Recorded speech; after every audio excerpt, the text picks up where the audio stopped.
Hi there, this is Dan Gettleman, host of the Reckoning podcast series. If you're hearing this, you're already a subscriber to the podcast, but you haven't heard any new content from us in nearly 5 years. Well, in a few weeks, we'll be ready to share with you a new season of the podcast, and the story we have to tell this time is quite something. Here's a taste of it to give you an idea of just what's in store. Hi there, this is Dan Gettleman, host of the Reckoning podcast series.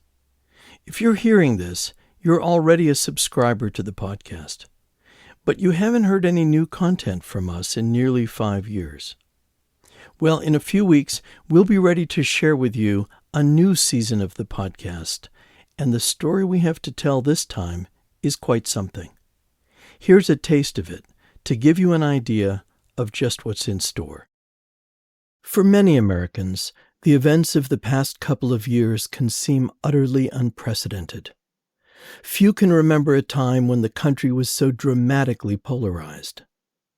According to the Reuters news agency, in the year leading up to the 2024 presidential election, there were over 300 acts of political violence in the United States, with another 150 in the first 6 months of 2025. This represents the biggest surge in political violence since the early 1970s.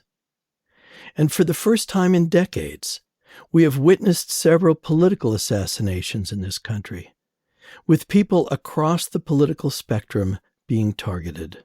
The killing of conservative activist Charlie Kirk yesterday at a college in Utah is just the latest in a series of politically motivated violent acts just in recent months. Investigators say that Vance Belter posed as a police officer and fatally shot former Minnesota House Speaker Melissa Hortman and her husband Mark around 3. A gunman opened fire on a Dallas immigration office, killing 2 detainees and injuring another. A Pennsylvania man is in custody and charged with setting fire to the governor's mansion in Harrisburg early Sunday morning, after the first night of Passover. Many have publicly worried that without some form of intervention, we may be headed toward another civil war. But the last civil war in the United States happened so long ago that for most people it's little more than an abstraction, a unit in high school history class. And when most people do think about the Civil War, they tend to think of it in terms of the South pitted against the North over the issue of slavery, with massive armies fighting each other on now famous battlefields, with names like Gettysburg and Antietam. But 160 years ago, things were incredibly more complicated. There were Southerners who were diametrically opposed to slavery and passionate about maintaining the integrity of the Union. And there were large numbers of Northerners who were extremely unhappy with the call to end slavery and the war that followed.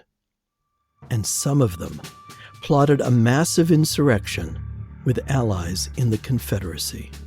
And there were these radical groups, sort of similar to the Oath Keepers today, or the Proud Boys, called under various names. One of the most famous was Sons of Liberty.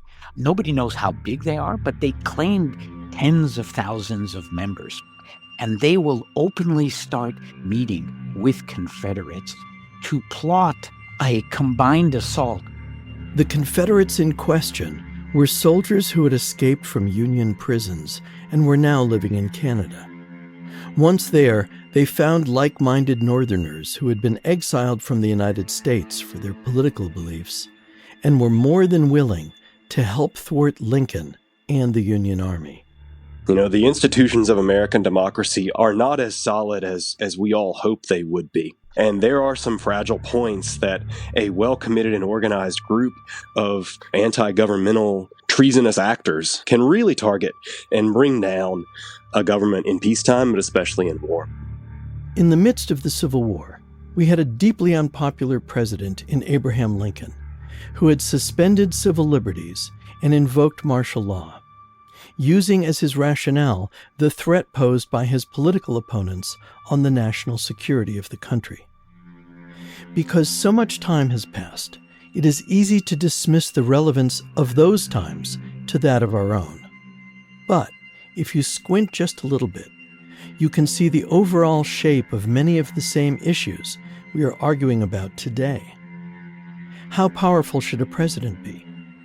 When should they be able to invoke martial law and imprison Americans without due process? In what way should Congress and the courts intervene when they think a president is behaving badly, against the best interests of the country? What should states do if they disagree profoundly with the policies of the federal government? And what should citizens do if they believe that the country is in danger and that they are not being sufficiently protected by the checks and balances enshrined in the U.S. Constitution? These are precisely the issues that were on the table in the 1860s, and again part of our reality in the here and now. You can't hide the past. The past is with us. And if we don't recognize the truth of the past, then we're not going to understand the truth of today. And if Americans can't grapple with frankly, the ugly truth of the Civil War, that Lincoln was an embattled, beleaguered president, that for most of his term, he was hugely unpopular. There were riots against him. There were conspiracies. We have to face the darkness in the mirror and not be afraid to learn the lessons from the past. What we will be doing over the next 6 episodes of this series is a deep dive into a moment in American history that is little known and little understood, but which has much to teach us about the challenges that bedevil our country right now.